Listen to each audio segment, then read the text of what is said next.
Ce soir, elle sort. Elle essaie de booker ses samedis soirs en avance pour éviter que dès le lundi matin s'installe l'angoisse du samedi soir devant la télé. Ou pire, devant un bol de cacahuètes pour une soirée Monopoly avec tous ses amis en couple. À son réveil samedi matin, elle allait se résigner à passer sa soirée seule à rattraper tous les épisodes de Grey's Anatomy qu'elle avait ratés, et la seule question qu'elle se posait était Ben Jerry ou Häagen-Dazs? C'est à ce moment-là que le SMS providentiel arriva enfin. Tu fais quoi ce soir? C'était la copine fraîchement célibataire. Elle se rattrapait d'ailleurs sûrement de ses anciennes soirées Monopoly. Et la question venait de se transformer en qu'est-ce que je vais me mettre? Non, pas cette jupe, j'ai mise la semaine dernière. Non, pas ces chaussures, je pourrais jamais faire de choré. Non, pas stop avec cette jupe, dans Cosmo ils l'ont bien dit, court au décolleté, il faut choisir. Ça y est.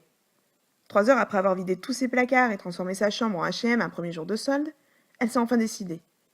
Et comme d'habitude, chaque fois qu'elle sort, elle a choisi sa tenue comme si elle allait rencontrer l'homme de sa vie. Alors que la seule rencontre qu'elle fera sera son sosie panda à 4 heures du matin au détour d'un miroir. Elle est prête.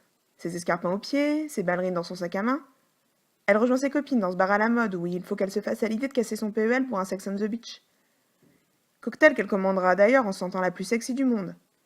Pendant 2 secondes et demie, parce qu'après avoir répété sa commande 3 fois au barman, à cause du DJ qui fait hurler Britney, elle commanderait une vodka pomme comme tout le monde. Elle se rend compte au bout d'une heure que, finalement, l'homme idéal n'est pas venu ce soir. Donc pour ne pas perdre sa soirée, elle la passera à scruter chaque fille qui passe, en étant la plus désagréable possible. Visiblement, tout le monde ne lit pas Cosmo. Une de ses copines lui soumet l'idée que son comportement est peut-être l'expression de sa frustration et de sa jalousie. Non mais attendez, elle se prend pour qui celle-là? Elle voit pas en quoi mesurer 1m75 pour 55 kilos et être capable de garder sa coupe de cheveux impeccable du début à la fin d'une soirée est enviable. Sa soirée se continuera dans une ambiance de métro aux heures de pointe. Même le mec un peu trop tactile quand il se déplace est venu.